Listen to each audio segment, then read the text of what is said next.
주님 감사합니다. 아버지께서 또한 이 아침 허락하여 주시고 많이 춥지만 또 주님 앞에 나와서 주의 말씀을 사모하게 하시고 그리고 주께로부터 들음으로 저희로 다시금 힘을 얻고 또 저희의 삶을 살아나갈 수 있도록 은혜 주셔서 참 감사드립니다. 하나님, 저희가 시험이 있을 때에 그리고 어려움과 고난이 있을 때에 곳에서 포기하지 않고 용기 있게 그리고 지혜롭게 그 일들을 감당하며 또한 어떻게 하는 것이 옳은지를 분별하고 참 마주할 수 있도록 주님께서 은혜를 주시기를 간절히 간구드립니다.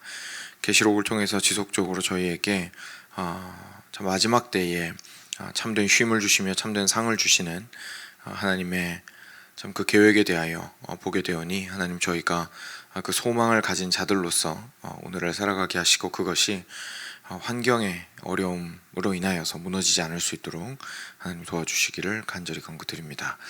사랑하는 주님, 저희가 처한 상황은 사실상 저희들에게 절대적입니다.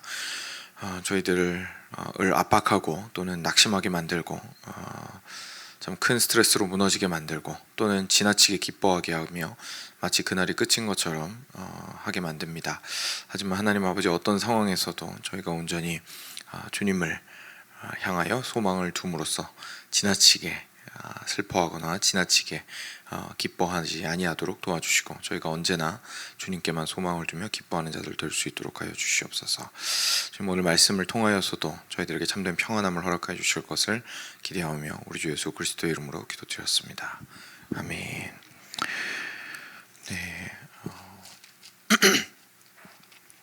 계시록 14장이죠. 네, 14장 마지막 부분 보겠습니다. 저희 14절부터 끝까지 부분입니다. 14절부터 20절까지 같이 교독하겠습니다. 제가 먼저 앉아 읽겠습니다. 또 내가 보니 흰 구름이 있고 구름 위에 인자와 같은 이가 앉으셨는데 그 머리에는 금면류관이 있고 그 손에는 예리한 낫을 가졌더라. 또 다른 천사가 성전으로부터 나와 구름 위에 앉은 이를 향하여 큰 음성으로 외쳐 이르되 당신의 낫을 휘둘러 거두소서. 땅의 곡식이 다 익어 거둘 때가 이르렀음이니이다 하니 구름 위에 앉으신 이가 낫을 땅에 휘두르매 땅의 곡식이 거두어지니라. 또 다른 천사가 하늘에 있는 성전에서 나오는데 역시 예리한 낫을 가졌더라. 또 불을 다스리는 다른 천사가 제단으로부터 나와 예리한 낫 가진 자를 향하여 큰 음성으로 불러 이르되 내 예리한 낫을 휘둘러 땅의 포도송이를 거두라. 그 포도가 익었느니라 하더라. 천사가 낫을 땅에 휘둘러 땅의 포도를 거두어 하나님의 진노의 큰 포도주 틀에 던지매. 함께 읽겠습니다. 성 밖에 그 틀이 밟히니 틀에서 피가 나서 말 굴레까지 닿았고 1600 스타디온에 퍼졌더라. 아멘. 네. 마지막 때의 심판에 대한 이미지를 또 보여주시는데요. 바로 보겠습니다. 또 내가 보니 흰 구름이 있고 구름 위에 인자와 같은 이가 앉으셨다. 그리고 그 머리에는 금면류관이 있고 손에는 예리한 낫을 가지셨다. 그래서 예수님께서 다시 한번 등장을 하셨습니다. 흰 구름 위에 흰 구름이 있고 그리고 그 구름 위에 예수님이 계신 것이죠. 그래서 인자와 같은 이라고 하면 바로 예수님이라고 생각을 하시면 됩니다. 구름은 결국 하늘로부터 출발을 한 것이고 그리고 그곳에서 항상 하나님께서 이 땅에 임재하실 때에는 구름 기둥으로 임재하시고 신에서 하늘에서 구름으로 임재하시고 하는 식으로 하나님의 임재를 의미를 했습니다. 그래서 하나님께서 그 하얀 구름 예수님께서 하얀 구름 위에서 임재를 하셨죠. 그리고 이제 마지막 왕으로서의 왕의 권세를 가지신 것을 이제 의미하기 위해서 금면류관을 쓰셨습니다. 그래서 보는 사람으로 하여금 이제 대부분의 이렇게 이 땅의 역사들이 종료가 되고 예수님께서 진짜 왕좌에 앉으셔서 왕노릇 하실 때가 됐구나라는 것을 알 수가 있는데, 근데 그때 좀 특이하게 손에 커다란 낫을 들고 계신 것을 저희가 보게 됩니다. 그래서 그 손에는 그리고 그 낫이 아주 예리했었습니다. 번쩍번쩍하고 있었나 봅니다. 그리고 또 다른 천사가 성전으로부터 나와서 구름 위에 앉은 이를 향하여 큰 음성으로 외쳐 이르되 당신의 낫을 휘둘러 거두소서. 땅의 곡식이 다 익어 거둘 때가 이르렀음이니이다 하니 구름 위에 앉으시니가 낫을 땅에 휘두르매 땅에 곡식이 거두어지니라. 그래서 천사가 이번에는 성전에서 나왔습니다. 그래서 이제 보시면 구름 위에 예수님이 낫들고 계시고 하늘에 있는 성전에서 천사가 나와서 그 예수님을 향해서 큰 소리로 외친 거죠. 예수님, 그 낫을 이제는 휘두르셔서 추수하십시오 라고 외친 겁니다. 곡식이 다 익어서 거둘 때가 이르렀기 때문입니다 라고 소리쳤습니다. 그랬더니 예수님이 실제로 낫을 휘둘러서 땅에 있는 곡식들을 추수를 하셨습니다. 일단 그냥 이 이미지만 저희가 기억을 하고 뜻은 끝까지 다 본 다음에 다시 한번 생각을 해보겠습니다. 17절에 보시면 이번에는 또 두 번째 사건이 나오는데요. 다른 천사가 하늘에 있는 성전에서 나오는데 이번에 또 다른 천사가 성전에서 이렇게 나오는 거예요. 근데 이번에는 이 천사도 예리한 낫을 가지고 있었어요. 그리고 불을 다스리는 다른 천사가 제단으로부터 나와 그러니까 성전 안에 제단이 있지 않습니까? 그리고 제단에서 그 불이 꺼지지 않도록 계속해서 피워야 되는데 그 제사장들의 원래 역할이죠. 근데 이제 그거를 천사들이 하고 있다는 식으로 이제 지금 상징으로서 보여주시는 겁니다. 그래서 그 불을 계속 꺼뜨리지 않고 다루었던 제사장 같이 그 일을 하는 천사가 그 제단으로부터 와서 예리한 낫을 가진 미리 나간 그 낫 가지고 있는 천사한테 또 한번 소리 질러서 말합니다. 너의 예리한 낫을 휘둘러서 땅에 포도송이를 거두어라. 그 포도가 익었느니라. 그래서 이번에는 천사가 예수님이 하셨던 것처럼 낫을 확 하고 휘둘렀습니다. 그랬더니 이번에는 좀 그 재배하는 추수하는 그 뭐랄까요, 항목이 분명하죠. 포도입니다. 그래서 포도를 격 휘둘렀더니 포도를 거두게 되었습니다. 근데 이 포도를 진노의 큰 포도주 틀에 던져 넣었습니다. 그래서 포도주 틀은 이렇게 포도를 짜서 와인을 만드는 그것을 보고 이제 포도주 틀이라고 하죠. 그러니까 굉장히 이렇게 압착을 하게 되는 그런 기계인데 거기다가 이 거둔 포도를 다 던져 넣었습니다. 다시 말해서 곧 있으면 이제 포도주가 된다는 얘기죠. 그래서 던져 넣었더니 마지막에 뭐라고 하시냐면 성 밖에, 그러니까 이 틀이 성 바깥에 있었어요. 예루살렘 성 바깥, 그 하늘의 성전 바깥에 있었습니다. 그 바깥에서 틀이 밟히니 그 틀이 이제 작동을 하기 시작한 거죠. 틀에서 피가 나서, 그러니까 포도주가 나온 거랑 피가 나온 거를 이제 이렇게 일치시켜서 이렇게 비유로 설명을 해주시는 거죠. 피가 나와서 어디까지 닿았냐면 말의 굴레까지 닿았어요. 그러니까 막 차기 시작해서 말의 턱까지 찬 겁니다. 그러니까 어마어마한 양의 피가 쏟아져 나온 거죠. 거기에서 굉장히 그로테스크한 장면입니다. 1600 스타디온에 퍼졌습니다.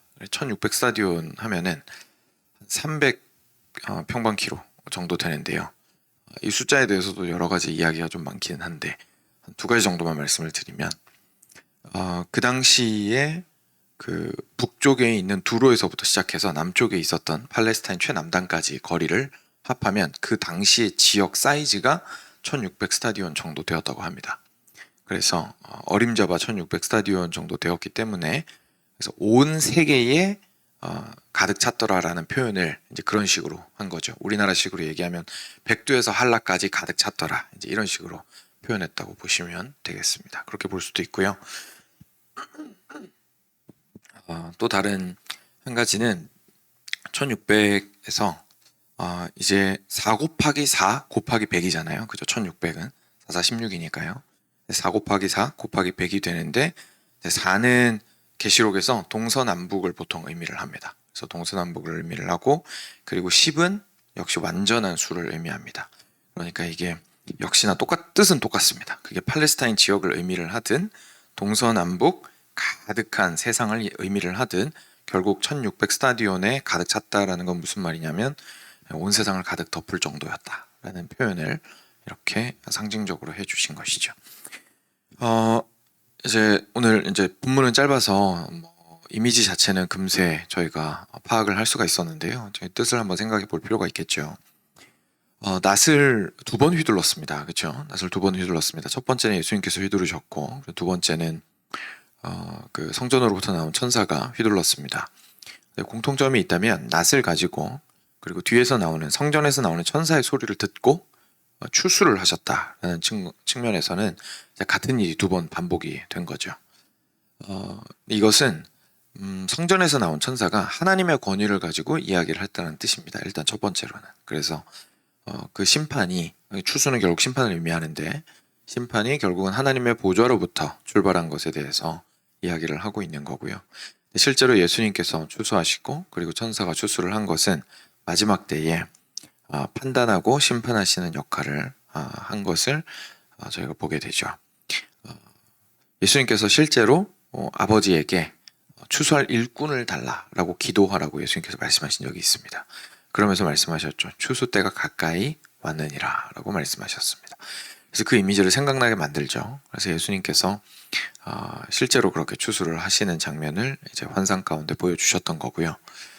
근데 두 번 등장을 한 것은 이것을 같은 뜻으로 봐도 무방합니다. 뭐 같은 내용을 두 번 보여주셨다 이렇게 생각할 수도 있고요. 근데 이제 두 번째 추수 같은 경우에는 좀 특별한 일이 있었잖아요. 그러다 보니까 제 생각에도 둘을 좀 다르게 보는 것이 좀 더 합당하지 않은가 싶었습니다. 그래서 두 번째 보시면 두 번째 추수 때는 천사가 추수를 하는데 이때는 특별히 포도를 추수를 합니다. 그리고 포도를 이제 그 포도주 틀에 넣고 밟죠. 그리고 거기서 나온 포도주를 피라고 이야기하시고 있습니다. 포도는 결국은 이 땅 가운데에서의 이렇게 포도가 이렇게 그곳에서 굉장히 어디죠? 가나안 땅을 설명할 때 여호수아가 정탐꾼 보냈을 때도 포도 알이 얼마나 크냐 뭐 이런 얘기 하잖아요. 그러니까 그곳에서의 포도의 그 사이즈와 그 연그러진 모습이 그 땅의 부요함과 풍요로움을 분명히 의미를 했었거든요. 근데 성경에서 포도가 죄악이 연근 것을 포도로 표현할 때가 종종 있었습니다. 그래서 죄악이 포도처럼 달려가지고 이제 터질 듯한 거예요. 그래서 때가 되었다고 판단하게 되어서 이제는 때가 되었으니 포도주 틀에 넣자라고 하셔서 그것을 거두시고 그것을 짓이기시는 것을 봅니다. 역시 결국은 죄에 대한 심판에 대해서 설명을 하시고 있는 거죠. 두 가지 모두 추수입니다. 그리고 그 추수는 하늘 보좌로부터 명하신 방식으로 마지막 때에 이루어지게 됩니다. 그런데 그때에 예수님께 속한 사람들은 주께서 친히 거두어 가시고, 그리고 그렇지 않은 이들은 너무나 슬프지만 그리고 안타깝지만 하나님의 진노 아래, 그리고 무서운 진노 아래 있게 된다는 것을 오늘 말씀이 굉장히 생생하게 보여주시고 있습니다. 그리고 그 심판은 이제 1600 스타디온, 다시 말해서 온 세계에 그 어디에도 미치지 못할 곳이 없이 당연히 모든 이들에게 주어질 것이고, 그리고 포도주가 가득 차서 피가 막 흘러가지고 그 말에 턱까지 찬 것처럼 정말로 그 많은 죄들이 온전히 거기에서 심판의 대상이 될 것이다 라는 말씀을 해주시고 있는 부분입니다. 어떻게 보면 저희가 그냥 막연하게 천국 지옥 얘기하는 것보다 추수의 이미지가 훨씬 더 강렬하게 다가올 수도 있을 것 같습니다. 실제로 예수님께서 이런 추수에 대해서 이야기를 하셨었죠. 그래서 마태복음에서 그 알곡과 가라지 비유에서 이런 말씀을 하신 적이 있습니다. 그래서 제가 조금 말씀을 드리면 마태복음 13장의 내용인데요. 예수께서 그들 앞에 또 비유를 들어 이르시되 천국은 좋은 씨를 제 밭에 뿌린 사람과 같으니 사람들이 잘 때에 그 원수가 와서 곡식 가운데 가라지를 덧뿌리고 갔더니 싹이 나고 결실할 때 가라지도 보이거늘, 이렇게 원수가 와서 가라지를 멀리 뿌리고 갔는데 몇 번 자고 일어났더니 똑같이 싹이 올라와서 눈에 빤히 보이는 거죠. 저거는 내가 뿌린 게 아닌데. 집주인의 종들이 와서 말하되 주여 밭에 좋은 씨 뿌리지 아니하였나이까? 그런데 가라지가 어디서 생겼나이까? 주인이 이르되 원수가 이렇게 하였구나. 종들이 말하되 그러면 우리가 가서 이것을 뽑기를 원하시나이까? 주인이 이르되 가만두라. 가라지를 뽑다가 곡식까지 뽑을까 염려하느라. 둘 다 추수 때까지 함께 자라게 두라. 추수 때에 내가 추수꾼들에게 말하기를 가라지는 먼저 거두어 불사르게 단으로 묶고 곡식은 모아 내 곡간에 넣어라 하리라. 그래서 예수님께서 말씀하셨던 마지막 추수 때의 그 이미지를 실제로 사도 요한이 환상 가운데 확인을 받은 것이었죠. 그래서 정말로 예수님 말씀하신 대로 알곡과 가라지가 계속해서 크다가 결국 마지막 때에 추수를 하시는 것이구나. 실제로 그것을 풀어주시면서 예수님이 이렇게 말씀하셨습니다. 제자들이 물어봤거든요. 뒷부분에서. 그랬더니 예수님께서 대답하여 이르시되 좋은 씨를 뿌리는 이는 인자요. 예수님께서 좋은 씨를 뿌리셨고 밭은 세상이요. 좋은 씨는 천국의 아들들이요. 그러니까 예수님께서 뿌리신 것은 천국의 아들들이라는 얘기입니다. 가라지는 악한 자의 아들들이요. 가라지를 뿌린 원수는 마귀요. 그러니까 예수님은 천국의 아들들을 뿌리시고 마귀가 악한 자의 아들들을 뿌렸다는 거죠. 그리고 추수 때는 세상 끝이요. 추수꾼은 천사들이니 이렇게 얘기를 하셨어요. 그러니까 오늘 이미지에 딱 맞아 떨어지죠. 천사가 나와서 추수를 하고 하는 것에 맞아 떨어집니다. 그런즉 가라지를 거두어 불에 사르는 것 같이 세상 끝에도 그러하리라. 인자가 그 천사들을 보내리니 그들이 그 나라에서 모든 넘어지게 하는 것과 또 불법을 행하는 자들을 거두어내어 풀무불에 던져 넣으리니 거기서 울며 이를 갈게 되리라. 예수님께서는 이제 불심판으로 설명을 하셨는데 오늘은 한 가지 다른 것은 이제 낫으로 추수를 한 이후에 그 포도주 틀에서 이렇게 심판하시는 모습으로 나옵니다. 어떤 것이든 완벽하고 그리고 온전한 심판을 의미를 하고 그리고 그 진노가 절대로 그 분노가 얼마나 큰 분노인지에 대해서 저희들에게 알려주시는 이미지입니다. 저희가 낫든 저승사자의 이미지 이제 옛날부터 많이 봐왔었는데 그 사실은 이런 데서 나온 거라는 거죠. 그러니까 이렇게 저승사자가 낫을 왜 들고 있는지 아무도 생각 안 하죠. 그냥 익숙해져가지고 그냥 그 섬뜩한 그림에 낫 들고 있으니까 그러려니 하는데 사실은 이런 의미가 있었습니다. 그래서 실제로 중세시대 그림이나 이렇게 교회에 낫 들고 있는 천사의 그림들이 있습니다. 그래서 낫을 가지고 추수를 하시는 장면들을 그린 것이죠. 저희의 삶을 좀 돌이켜보기를 원합니다. 저희가 두렵지만 외면할 수 없는 말씀인 것 같습니다. 두렵기 때문에 그만큼 좀 마주해야 하는 말씀인 것 같고요. 저희가 삶에서 저희는 언제나 평안함과 안락함을 자연스럽게 추구하면서 살아가는 사람들이기 때문에 불편한 메시지들에 대해서는 저희가 일단 굉장히 자동적으로 별로 이렇게 보고 싶어 하지 않죠. 혼자서 보고 있더라도 그죠? 부담스러우니까요. 그런데 참 지혜로운 자는 그것이 불편하고 어렵다 할지라도 진리라면 마주하는 자가 지혜로운 자일 겁니다. 그래서 하나님께서는 반드시 추수하시겠다고 하십니다. 그럼 문제는 예수님께서 말씀하셨던 대로 과연 나와 그리고 내가 사랑하는 이들이 예수께서 뿌리신 천국의 아들들의 씨앗인가 아니면 마귀가 뿌린 악한 아들들의 씨앗인가가 문제겠죠.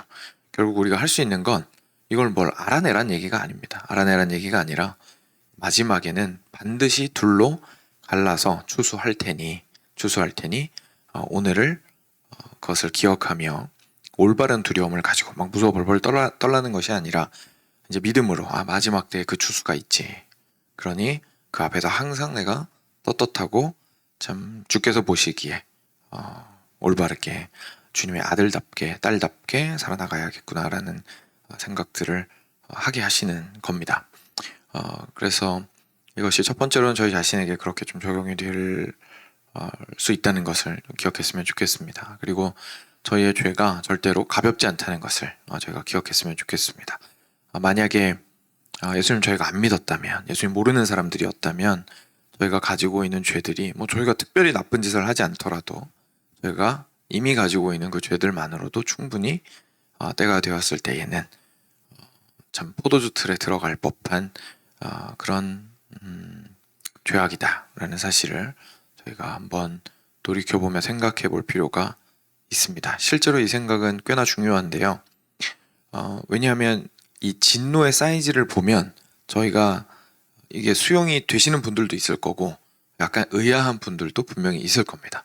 신앙생활을 굉장히 오래 하고 잘 알고 있어도 사실 좀 의문이 들거든요. 아니 이게 그렇게나 심각한 죄인가?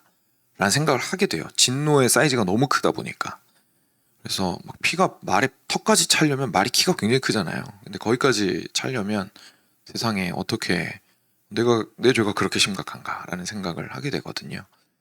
그 사실을 깨달았을 때 다시 한번 말씀드리고 싶은 것은 뭐 그럴 리가 없어라고 이렇게 외면하는 것이 아니라 뭔가 이유가 있지 않겠나. 내가 생각했을 때 그렇게 심각한 죄가 아닌 것 같은데 누구한테 크게 피해 준 적도 없고, 근데 이거를 예수님을 안 믿었을 때에 내가 가지고 있는 죄를 이렇게 심각한 진노로 심판하시는 이유가 있을 거 아닌가라고 하면서 자기 죄의 심각성을 깨닫고 좀 더 하나님에 대해서 알아가고자 하게 됩니다. 그러면 그 안에 답이 있습니다. 실제로 진노의 사이즈를 보고 예수 그리스도께서 십자가에서 죽으신 그 심각성을 보고 내가 그렇게나 잘못했단 말인가 라는 것에 대해서 다시 돌이켜서 생각해 보게 되거든요. 그래서 혹시나 마음에 진노에 대해서 그런 마음이 있으셨던 분들이 있다면 자신의 죄가 왜 하나님 앞에서 그렇게 큰 죄인지에 대해서 말씀 중심으로 좀 다시 한 번 더 고민해 보시는 시간이 있었으면 좋겠습니다.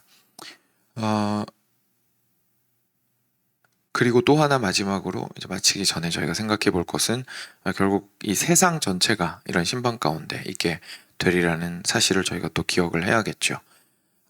결국 이 땅에서 저희들에게 화려하게 보이고 행복을 주는 것 같은 것들은 때가 되면 포도주 틀에 들어가게 될 겁니다. 포도는 영그러 갈 때는 아름답습니다. 그죠? 그래서 우리가 보아도 이 세상이 발전하면 발전할수록, 더 풍요로워지면 풍요로워질수록, 안락해지면 안락해질수록 세상의 질서와 논리와 원리는 아름다워 보일 겁니다. 내가 아름다워 보인다는 사실이 이 세상이 영원할 거란 얘기를 말해주는 건 아닙니다. 오히려 때가 되었을 때에 주께서 포도주 틀에 던지시게 될 겁니다. 그러니 우리 그리스도인들은 똑바로 볼 수 있는 눈이 필요하겠죠.